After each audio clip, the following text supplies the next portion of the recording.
125 high school, болашаққа жол. 125 high school, білім ал көр. 125 high school, сен ақылды бол. Саламатсыздар ма балалар, біз бүгін дүниежүзі тарихы пәні бойынша ары қарай сабағымызды жалғастырамыз. Біз бүгін Осман империясының сұлтан билігінің жойылуы, Осман империясының орнына Түркия республикасының құрылуын өтеміз, және Мұстафа Кемалдің тарихи орнын, оның саясаты кемализмді өтеміз. Бірінші дүниежүзілік соғыс біткеннен кейін, бәріңіз білесіздер, Осман империясы Антанта жағына қарсы соғысты, Антантаға қарсы соғысты.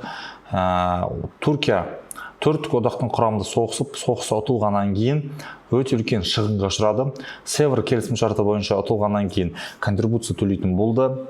Әскер қысқартылды. Одан бөлек Түркияның аймағындағы отарларды бостандығын бермей, оларға мандаттық жүйе деген дүниені ойлап тауып, оларға мандаттық жүйе бойынша Англия, Франция сияқты елдер Түркияның отарларын бөліске салды. Енді келесі айтатын мәселе, Осман империясында соғыс экономиканың ары қарай қирауына алып келді. И осылайша мудрость бітім шарты бойынша сұлтанның билігі сақталып, сұлтанның билігі тек қана қазіргі Түркия жерінде ғана сақталды. Бітім шарты бойынша елді бөлшектеу туралы мүмкіндігі айтылып, қалған мәселелер бойынша Антантаның Түркияны бөлшектеуге жоспарының жалғыз баламасы болып саналған келісімі болған еді. Осылайша 1918-1923 жылдары Анадолудағы түрік халқының азаттық күресін генерал Мұстафа Кемаль Ататүрк басқарды. Ататүрк бұрынырақ жас түріктер қозғалысына белсенді түрде қатысып, кейінірек елде танымал бола бастаған еді. Халық оны шебер әскери қолбасшы ретінде түрік ұлтының тәуелсіздік жолындағы жалынды күрескер ретінде таныды. Осылайша Мұстафа Кемальдің және оның әріптестері әрбір іс-әрекеттері мемлекеттің біріктіруіне жұмылдырылған еді. Осылайша осы кезде Түркияда мынандай бір жиналыс шақырылды. Түркияның ұлы ұлттық жиналысы деп аталатын жиналыс шақырылды. Ол өзінің елдегі біртұтас заңды үкімет екендігін жариялады. Бүкіл заңды атқарушы билік құзыреті Түркияның ұлы ұлттық жиналысынан берілді. Ал парламент атынан бұл құзырет оның үкіметіне де жүктелді. Сонда алып қарайтын болсақ, бүкіл билік, заң шығарушы билікті осы жиналыстың қолына берілген еді. Түрік халқының орасан зор құрбандықтары арқылы қол жеткізген Антантамен болған соғыста жеңіс Ататүрк және оның жақтастарының ықпалын күшейтті. Осылайша елдің дербес өз жолымен жылдам қарқынды дамуына жол Мұстафа Кемаль ашқан еді. Осылайша 1922 жылы мәжіліс сұлтандық билікті жойып, одан бөлек сол кездегі 1923 жылы жаңа саяси партия халықтық республикалық партия деп аталатын партия құрылғандығын жариялады. Ал 1923 жылы 29 қазанда Түркия республика болып жарияланып, оның билігі кең құзыретке ие болған президентке берілді. Осылайша кемалшылдардың билігі нығаюына, 24 жылы халифаттың жойылуына қабылдаған шешімдердің өте маңызды зор атқарған еді.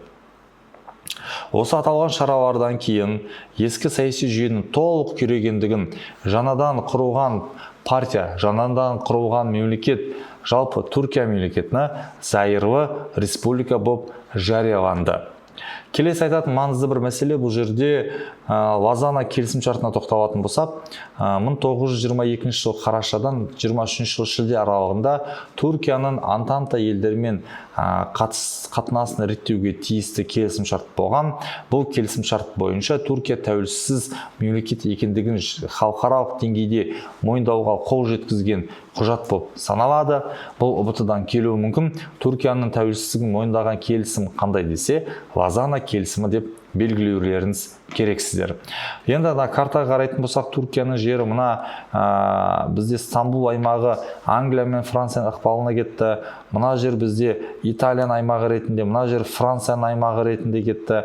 Мына жер бізде Армения аймақтары бақылау ретінде кетіп, Түркия мемлекеті өмір сүрудің өзі ары қарай проблемаға айналып кеткен еді.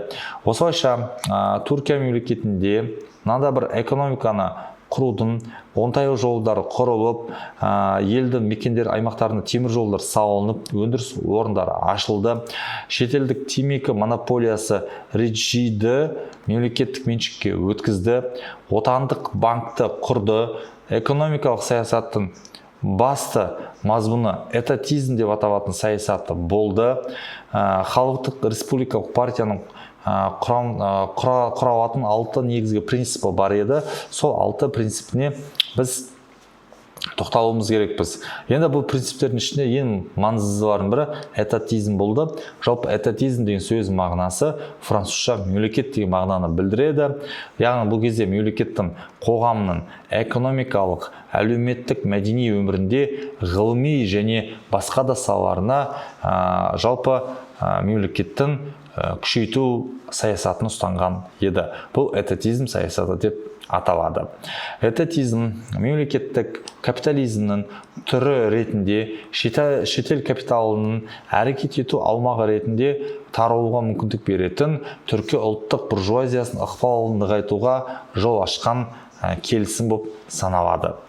Бұл кезде елде помещиктердің, ақсүйектердің, байлардың ауыл шаруашылық саласында ықпалы сақтап қалды. Оны болашақта жою керек туралы сияқты мәселелер қарастырылған еді. 20 ғасырдың 20 жылдардың аяғы мен 30 жылдардың басында кең етек алған әлемдік экономикалық дағдарыс болды. Дағдарыс Түркияның экономикасына да аса ауыр тиді.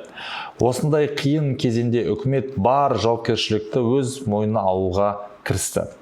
Егер 20 жылдар үкімет өзінің негізгі назарын банк есептерін ұйымдастыру мен шетелдіктерге тиесілі кәсіпорындар мен темір жолдарды сатып алуға аударса, енді 30 жылдардың басынан бастап ол мемлекеттің бақылауындағы немесе бюджеттен қаржыландыратын өнеркәсіптік және инфрақұрылымдық құрылысқа көңіл бөлуге көшті. 1931 жылы Кемалшыл этатизм деп аталатын саясат қабылданды.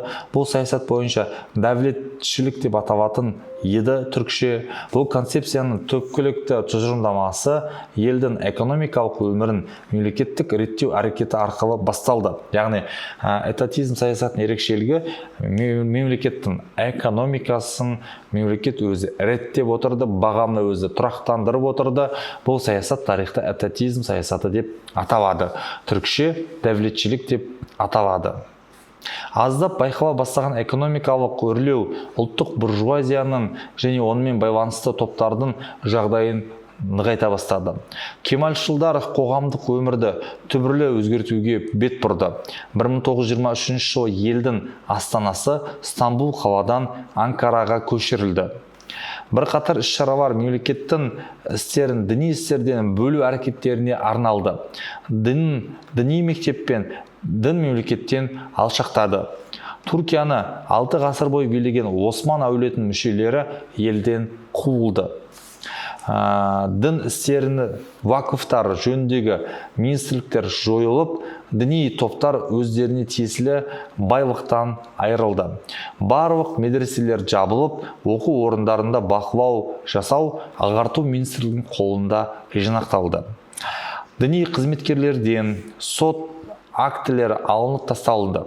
Шариғат соттарын тарату актілері енді жойылды. Діни соттар жойылды. Сот жұмысын европалық үлгіде жүргізе бастады. Енді ол өз кезегінде заң саласында мамандардың, әсіресе адвокаттардың даярлау қажеттілігін туғызды. Осы реформалармен бірге әкімшілік бөлініс саласында да өзгерістер жасалынды. Ел орталыққа тікелей бағынатын уәлаяттарға бөлінді. Реформалардың барлық бағыты теориялықтан жалпы халықтық республикалық партияның бағдарламаларына сәйкес лаицизм, яғни зайырлық принциптері енгізілді. Парламенттің арнайы шешіммен Мұстафа Кемалға Ататүрк, яғни түріктердің әкесі деген атауды берілді. Осылайша 23-24 жылдары реформалар 24 жылдың бірінші кезеңінде конституциясы қабылданып, Түркия мемлекетінде ұлттық буржуазиялық демократиялық ел деп жарияланып, онымен бірге помещиктердің билігі де заңдастырылып қалған еді. Феодалдық теократиялық монархиялық сұлтан мен халифаттың жойылуы прогрессивті қадам болды. Конституция барлық азаматтарды түріктер деп жариялады. Мұстафа Кемал Ататүрктің жетекшілігімен жүргізілген реформалар экономикалық қоғамдық өмірді жандандырды. Кемализм негізгі принциптеріне тоқталатын болсақ, ол бізде республикашылдық, ұлтшылдық, этатизм, лаицизм, түрік халқының бірлігі, революцияшылдық, жалпы бұл кемалдық идеяларға біз бағынбайтын болсақ, бұл идеяларды біз танбайтын болсақ, любой адам келіп, сол басқарып отырған президентті жазалауға болады деген сияқты идеяны Мұстафа Кемал айтып кеткен еді. 1938 жыл Мұстафа Кемал қайтыс болды. Қайтыс болғаннан кейін оның ізбасар, оның досы Исмет Иненюй Түркияның екінші президенті болып сайланды. Міне балалар, біз бүгін Түркияны өттік. Сабақ түсінікті болды деп ойлаймын.